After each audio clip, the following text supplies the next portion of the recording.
नमस्कार। BEd second year विषय संस्कृत और हम लोग बात कर रहे थे पाठ्यक्रम की संप्रति की। हमारी जो यूनिट है वो कंप्लीट हो चुकी है और अब हम रिवीजन की ओर बढ़ रहे हैं। तो रिवीजन के अंतर्गत हम लोगों ने पाठ्यक्रम के संप्रति को पढ़ा था कि पाठ्यक्रम क्या है, उसके व्यापक अर्थ को, संकुचित अर्थ को और एक्चुअल जो पाठ्यक्रम है वो करिकुलम शब्द है वो कहाँ से लिया गया है, वो सारी चर्चा हम लोगों ने की थी। आज हम लोग देखेंगे पाठ्यक्रम का महत्व कि ये पाठ्यक्रम क्या महत्व रखता है। क्या पाठ्यक्रम के बिना एक अध्यापक शिक्षण कार्य करवा सकता है, और अगर ये पाठ्यक्रम महत्व रखता है तो शिक्षक को क्या लाभ होते हैं पाठ्यक्रम अगर हो और फिर वो शिक्षण कार्य करवाए। मतलब कि दोनों के अंदर डिफरेंस हम लोग देखेंगे कि अगर बिना पाठ्यक्रम के एक शिक्षक को कितनी समस्याओं का सामना करना पड़ता है, और अगर महत्व की बात करें तो ये किस जरिए से महत्व रखता है वो चर्चा हम लोग करेंगे। तो पाठ्यक्रम की अगर हम बात करें तो बालक का सर्वांगीण विकास के लिए पाठ्यक्रम आवश्यक है, क्योंकि पाठ्यक्रम ही ये डिसाइड करता है कि बालक को कब, कैसे और कितना पढ़ाना है, और उसकी जो एज है, उसकी जो आयु है, आयु के आधार पर उसे कितना ज्ञान उस आयु के आधार पर देना है, वो सारी चीजें हैं वो पाठ्यक्रम पर ही डिपेंड होती है। तो महत्व के कुछ बिंदु हम देखेंगे। पाठ्यक्रम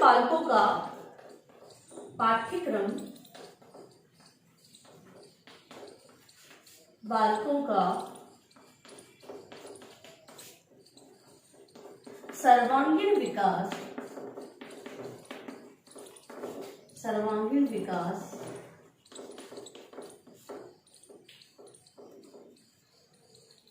करने में सहायक होता है। मतलब कि बालकों का सर्वांगीण विकास अब विकास के अंदर शारीरिक हो सकता है, मानसिक विकास हो सकता है, आध्यात्मिक विकास हो सकता है। मतलब कि जो पाठ्यक्रम में निर्धारण किया गया है, क्योंकि आज का जो पाठ्यक्रम निर्धारित होता है, जैसे कि हमने समीक्षा में जो पाठ्यक्रम की हमने समीक्षा करी उसके अंदर हमने देखा था कि पाठ्यक्रम है वो जो सह शैक्षिक गतिविधियों को के साथ जुड़ते हुए आजकल हमें मतलब कि देखने को मिल रहा है। पाठ्यक्रम है वो शैक्षिक और शैक्षिक गतिविधियों दोनों के आधार पर बनाया जाता है, तो उससे सर्वांगीण विकास में वो सहायक है। ठीक है, तो सर्वांगीण विकास पहले जो पाठ्यक्रम होता था केवल उसके अंदर गुरु कहता था और शिष्य सुनता था, ऐसी चीजें उसमें होती थी। लेकिन आजकल क्या होता है कि जो पाठ्यक्रम निर्धारण किया जाता है उसमें इस चीज का ध्यान दिया जाता है कि केवल बालक है वो दर्शक की भांति या केवल श्रोता की भांति उपस्थित न रहे, बालक भी क्रिया प्रतिक्रिया मतलब कि कक्षा में एक सक्रिय रहकर अपनी भूमिका निभाए। इस प्रकार का पाठ्यक्रम का निर्धारण किया जाता है। तो देखिए बात है उससे सर्वांगीण विकास तो बालकों का होगा ही। दूसरा है पाठ्यक्रम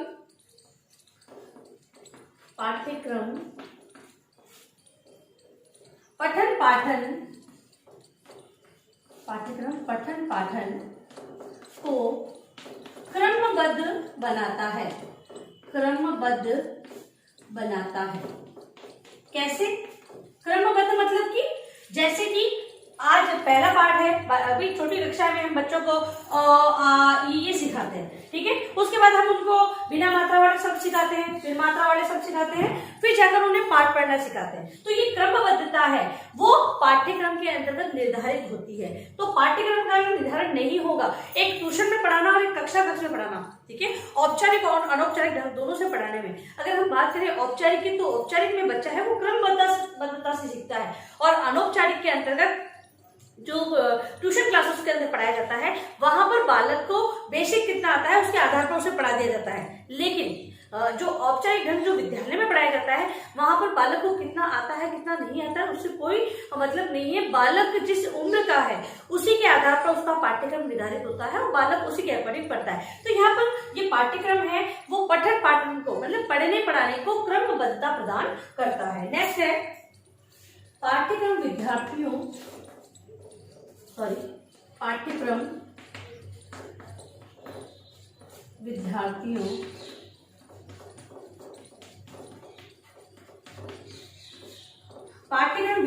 को अपनी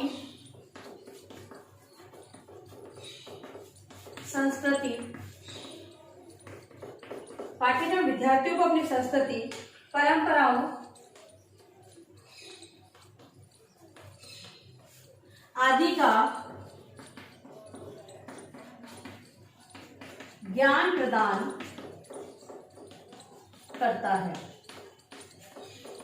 देखिए, संस्कृति और परंपराएं, जो अगर हम संस्कृति की बात करें तो विद्यार्थियों को अपनी संस्कृति, जैसे कि संस्कृति में रहते हैं अपने जो हमारा पहनावा है, रहन सहन है, उससे संबंधित जानकारी, परंपराओं मतलब जो रीति रिवाज है, मतलब कि जो हिंदुओं के क्या पर्व है, मुस्लिम के क्या पर्व है, तो मतलब कि जो परंपराएं चल रही है, जो पहले से चली आ रही है, उन परंपराओं का ज्ञान भी इस पाठ्यक्रम द्वारा प्रदान किया जाता है। मतलब विभिन्न धर्मों के आधार पर हम बात करें तो सभी धर्मों की हम कह सकते हैं कि सभी की शिक्षा पाठ्यक्रम के अंतर्गत दी जाती है। और बात करें हम संस्कृत की, तो संस्कृत के वेद का, उपनिषद का, पुराण का, सभी का ज्ञान हमें संस्कृत के अंतर्गत, नाटक है, ये सारी चीजें हमें मिलती है, क्योंकि वो प्राचीन जो परंपराएं हैं उनको लेते हुए ही चल रहा है। जो संस्कृत का जो पाठ्यक्रम है वो कोई नवीन स्थापित नहीं किया गया है, वो पुरानी जो हमारे जो इतिहास है उसी के अंतर्गत, जो संस्कृत का इतिहास है उसी के अंतर्गत जो जुड़ी हुई नाटक है, काव्य है, उन्हीं पर आधारित बनाया गया है। तो संस्कृति और परंपराओं का ज्ञान प्रदान करता है। ये ज्ञान हमें अलग से नहीं मिले, इसीलिए संस्कृत विषय के अंतर्गत प्रारंभ से ही बालकों को ये ज्ञान प्रदान किया जाता है। तो पाठ्यक्रम का निर्धारण होगा तो संस्कृति और परंपराओं का ज्ञान विद्यार्थियों को प्राप्त हो सकेगा। इसके अलावा पाठ्यक्रम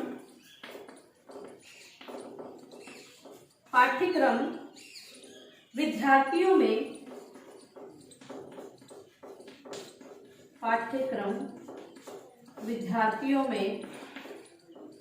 नैतिक गुणों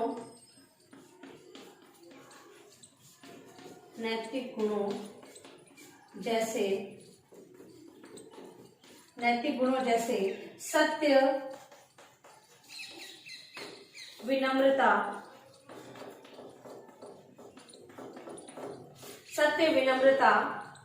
बड़ों का आदर,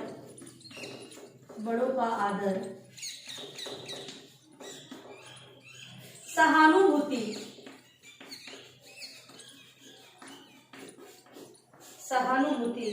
त्याग, मित्रता, श्रम की महत्ता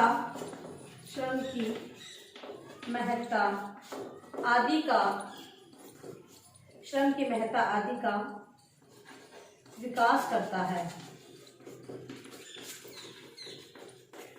देखिए, पाठ्यक्रम के अंतर्गत जो नैतिक गुण है, नैतिक गुणों के अंतर्गत जो आदर्श, देखो एक बात होती है कि घर पर अगर हम बालक को कहें कि आप बड़ों को नमस्ते कीजिए, उनका आदर कीजिए, उनका कहना मानिए, तो बालक उस चीज को नहीं मानते। लेकिन पाठ्यक्रम के अंतर्गत ऐसे पाठ जो दिए होते हैं, जो नाटक के रूप में, कहानी के रूप में दिए होते हैं, तो बालकों का उसमें बहुत गहरा प्रभाव पड़ता है। तो इसीलिए उसमें नैतिक गुणों का विकास होता है। जैसे सत्य बोलना, कुछ कहानियां वगैरह होती है वो सत्य पर आधारित होती है, जिसके अंदर जो मोरल दिया होता है वो सत्य पर आधारित होता है। तो बच्चे उससे मोटिवेट होते हैं, उन्हें अभिप्रेरणा मिलती है और वो हमेशा सत्य बोलने की, मतलब कि बोले ना बोले लेकिन एक प्रण तो ले ही लेते हैं वो कि हमें सत्य बोलना चाहिए। घर पर भी वो ऐसी बातें करते हैं। तो ये नैतिक गुण है। बड़ों का आदर करना, तो उसमें दिखाएगा, संस्कारों की बात करें तो बड़ों का आदर करना, ऐसे पाठ भी उसके अंतर्गत सम्मिलित होते हैं। तो पाठ्यक्रम के अंतर्गत बालकों को आदर के भाव का विकास होता है। सहानुभूति संबंधित पाठ होते हैं। त्याग की, कोई भी कहानी के अंदर त्याग बलिदान के बारे में बताया गया। तो मित्रता, ये सच्ची मित्रता वाली कहानियां वगैरह होती है उसके। और श्रम की महत्ता, कि श्रम का क्या महत्व है, इससे संबंधित जो कहानी नाटक वगैरह दिए होते हैं, उनसे बालकों के अंतर्गत जो अच्छे गुणों का, नैतिक गुणों का विकास होता है। तो पाठ्यक्रम के महत्व के अंतर्गत नैतिक गुणों का भी विकास दिया जाता है। इसके अलावा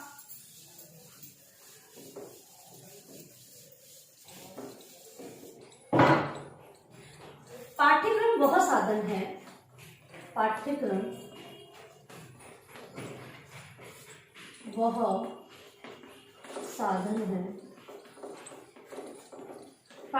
वह साधन है जो प्राचीन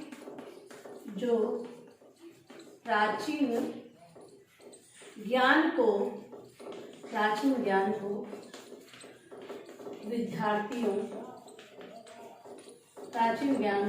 विद्यार्थियों को हस्तांतरित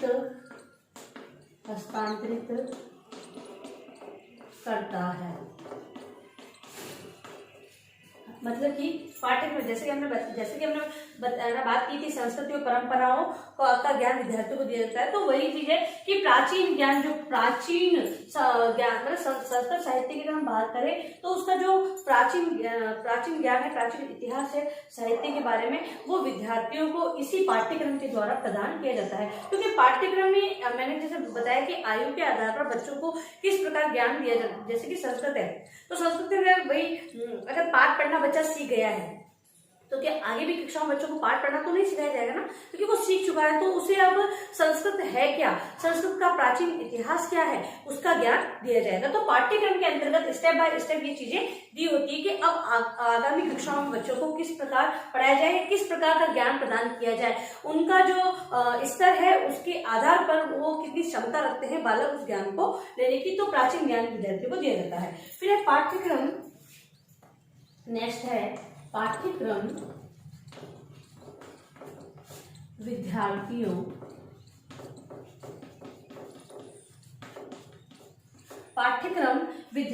की कल्पना शक्ति,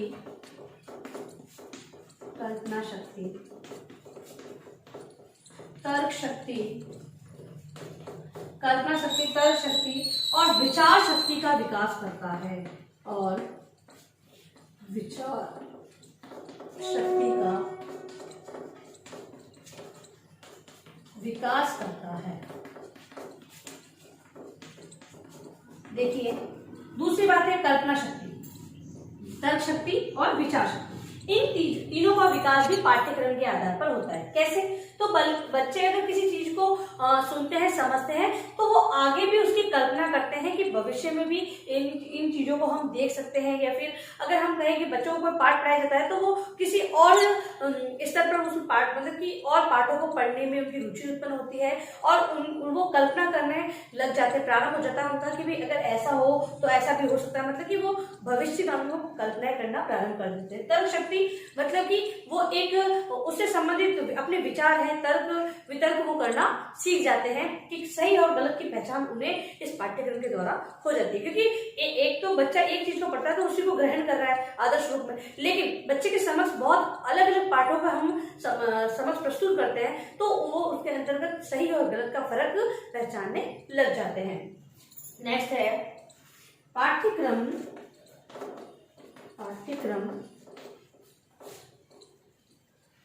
बालकों के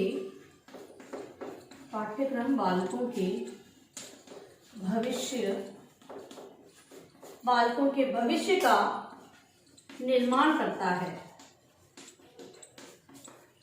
का निर्माण करता है और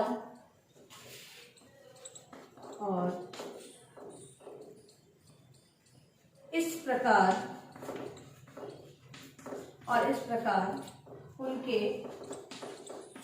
भविष्य का मार्ग प्रशस्त करता है। देखिए पाठ्यक्रम है वो बालकों के भविष्य का निर्माण करता है, मतलब कि आगामी जो भविष्य के अंतर्गत बालक को क्या करना है। जैसे कि अब संस्कृत विषय पर विद्यार्थी ले रहा है तो संस्कृत विषय लेने के बाद वो आगे क्या करना चाहता है वो सारी चीजें पाठ्यक्रम पर डिपेंड करती है। जैसे कि केवल अगर वो विद्यार्थी वो शिक्षक बनना चाहता है तो संस्कृत विषय को लेते हुए वो इसको अच्छे तरह से पढ़ेगा और संस्कृत के अंतर्गत अगर वो वेद संबंधित मतलब कि जो मंत्र आदि है उसका ज्ञान प्राप्त करने, ज्योतिष शास्त्र से जुड़ना चाहता है तो वो अलग लाइन उसके अंतर्गत वो विषय लेते हुए वो अलग अपना आगामी जो विषय वो अलग लेकर जुड़ सकता है। तो मतलब कि उसे क्या करना है पाठ्यक्रम के आधार पर डिसाइड हो जाता है। तो अब है पाठ्यक्रम के उद्देश्यों को भी हम लोग एक रूप में देख लेते हैं कि पाठ्यक्रम का उद्देश्य है क्या। पाठ्यक्रम का उद्देश्य, किस उद्देश्य को आधार मानकर पाठ्यक्रम निर्धारित किया जाता है। तो पहला उद्देश्य है पाठ्यक्रम का उद्देश्य प्राप्ति का साधन। पाठ्यक्रम का उद्देश्य क्या है कि इससे उद्देश्यों की प्राप्ति की जा सकती है। ठीक है, मतलब कि एक कक्षा में एक अध्यापक जब पढ़ा रहा है तो कुछ उद्देश्य निर्धारित करता है कि मुझे ये पाठ पढ़ाना है तो किस लिए पढ़ाना है, किस उद्देश्य से मैं इस पाठ को पढ़ा रहा हूँ। और जो पाठ्यक्रम है उसके अंतर्गत भी उद्देश्य निर्धारित होता है कि हम उपरोक्त कक्षा के बालक को उपरोक्त पाठ्यक्रम से उसका इस प्रकार विकास करना चाहते हैं। तो उद्देश्य प्राप्ति के लिए पाठ्यक्रम आवश्यक है। दूसरा, भाषा शिक्षण। भाषा शिक्षण, भाषा शिक्षण के उद्देश्य, भाषा शिक्षण के उद्देश्य भाषा और साहित्य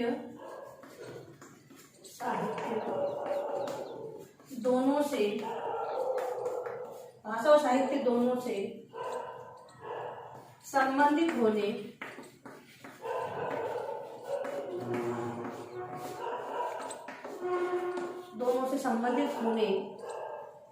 के कारण व्यापक है। अब दूसरा उद्देश्य क्या था? भाषा शिक्षण के अंदर उद्देश्य भाषा और साहित्य दोनों संबंधित होने के कारण व्यापक है ना। तो अब अगर हम बात देखें संस्कृत भाषा की, तो उसका उद्देश्य भाषा शिक्षण के साथ साथ साहित्य दोनों, ये दोनों प्रकार से, एक तो बच्चे को हम भाषा बोलना सिखाते हैं, हम जो प्रारंभिक कक्षाओं के अंतर्गत बालक को संस्कृत भाषा का हम ज्ञान देते हैं, वही अगर हम बात की बात करें तो बच्चे को साहित्य रूप भी देखने को मिलता है। बच्चा है वो संस्कृत का साहित्य भी आगामी कक्षाओं के अंतर्गत उसे देखने को मिलता है। नवीं दसवीं तक तो वो व्याकरण और केवल जो भाषा है उसको संबंधित ज्ञान उसे प्राप्त होता है। फिर है उद्देश्य निर्धारण।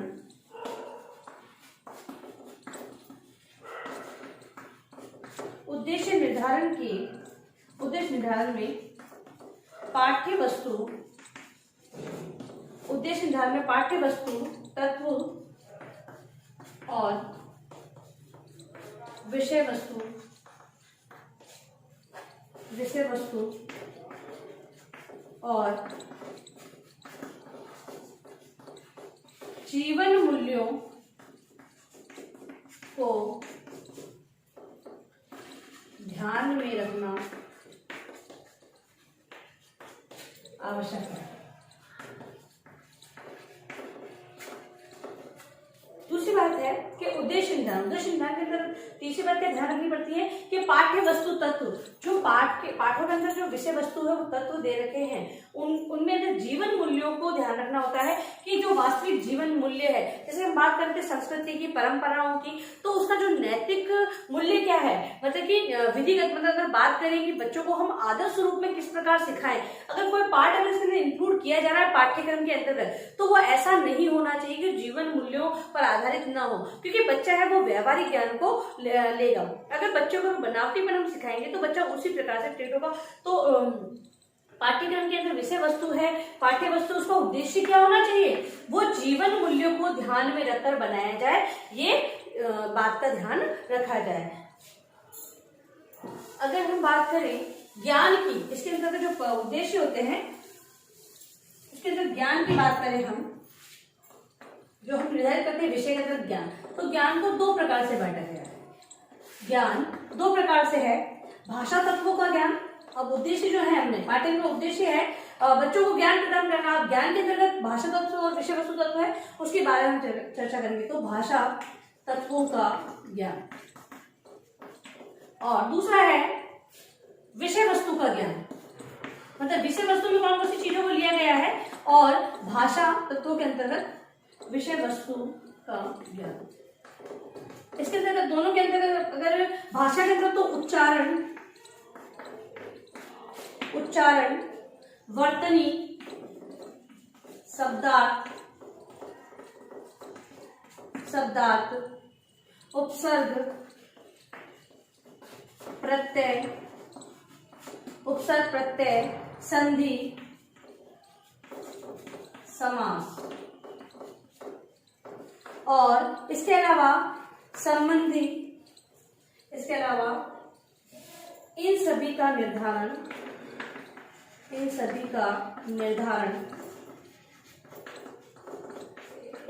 निर्धारण छात्रों की आयु और बौद्धिक क्षमता के अनुसार देखो पाठ्यक्रम में भाषा तत्वों का ज्ञान और विषय वस्तु का ज्ञान है ना, उनको जीवन मूल्यों के आधार पर देना है। ठीक है, अब अगर हम बात करें तो अगर वो चीजें अगर इंक्लूड की जा रही तो उसके अंतर्गत कौन कौन सी चीजें होनी चाहिए, तो उच्चारण, वर्तनी, शब्दार्थ, उपसर्ग, प्रत्यय, संधि। देखिए छोटी कक्षाओं में तो हम ये चीजें भाषा के अंदर सिखाएंगे, क्योंकि भाषा बनी इससे है, तो ये सारी चीजें सिखाएंगे। तो इसका क्या करना है, छात्रों की आयु और बौद्धिक क्षमता का ध्यान में रखकर ये चीजें देनी है। अगर हम नर्सरी की क्लास की बात करें या एलकेजी कक्षा की बात करें तो वहां पर हम संधि और समास बालकों को नहीं पढ़ा सकते, वहां पर हमें बच्चों को उच्चारण संबंधित ज्ञान देना पड़ेगा। वर्तनी जैसे शब्दार्थ वगैरह है वो सारा ज्ञान उन्हें प्रदान करना पड़ेगा। इसके अलावा अगर विषय वस्तु, तो विषय वस्तु सर्वांगीण विकास में सहायक है, तो सर्वांगीण विकास का ध्यान रखना पड़ेगा। विषय वस्तु के अंदर सर्वांगीण विकास में सहायक हो, विषय वस्तु के अंतर्गत सहायक हो। इसके अलावा गद्य पद्य नाट्य, गद्य पद्य नाट्य, नाट्य अंश जो नाटकों के अंश होते हैं, नाटक अंश को समुचित स्थान मिलना चाहिए, को समुचित स्थान मतलब कि आप कहानी है, कविता है, जो कविता है जिसमें हम काव्य कहते हैं, संस्कृत में काव्य के जो काव्य को जो डिसाइड किया गया है पाठ्यक्रम के अंतर्गत, वो कैसा होना चाहिए, उसको समुचित स्थान तो मिलना चाहिए, लेकिन बालकों के आयु स्तर के आधार पर ही होना चाहिए। फिर है संस्कृति, विषय वस्तु में क्या क्या चीजें हम ले सकते हैं, संस्कृति है, पर्यावरण है, पर्यावरण जैसे हमारे आसपास का वातावरण, मम विद्यालय, मम विद्यालय, मम मतलब कि अलग अलग तरह से हम लोग उसको ले सकते हैं। ठीक है ना, तो पर्यावरण की बात तो हम हमारा पर्यावरण जो है उसके बारे में हम चर्चा कर सकते हैं। अलग अलग हमारा जो वातावरण है उससे संबंधित ज्ञान भी बच्चों को दे सकते हैं पाठ के अंदर। उत्सव तो दीपावली है, दशहरा है, इस प्रकार के उत्सव है, उनके पाठ उसके अंदर हो सकते हैं। रीति रिवाज है, रीति रिवाजों संबंधी पाठ हो सकते हैं। फिर है सत्य अहिंसा, सत्य अहिंसा परोपकार, सत्य अहिंसा परोपकार, सहयोग, सहिष्णुता, विनम्रता,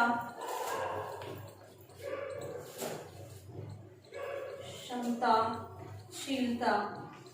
तो अगर दोनों की बात करें भाषा तत्वों के अंतर्गत जो प्रारंभिक ज्ञान है वो इस प्रकार से दिया जाता है, और फिर आती है विषय वस्तु का ज्ञान, जो हम साहित्य की बात कर रहे थे कि दोनों को पाठ्यक्रम में लिया जाता है। पाठ्यक्रम का उद्देश्य भाषा का ज्ञान भी देना है और साहित्य का ज्ञान भी देना है। तो अब ये दोनों भागों में बांट चुका है कि भाषा तत्वों के अंतर्गत इन चीजों को लिया गया है और विषय वस्तु के अंतर्गत इन चीजों को लिया गया है। तो आज हमारे जो ये दो टॉपिक है वो कंप्लीट होते हैं। इसी से संबंधित इसका रिविजन जो हमने किया है, इसी पर आधारित आप गृह कार्य प्रश्न अपनी उत्तर पुस्तिका में लिखेंगे।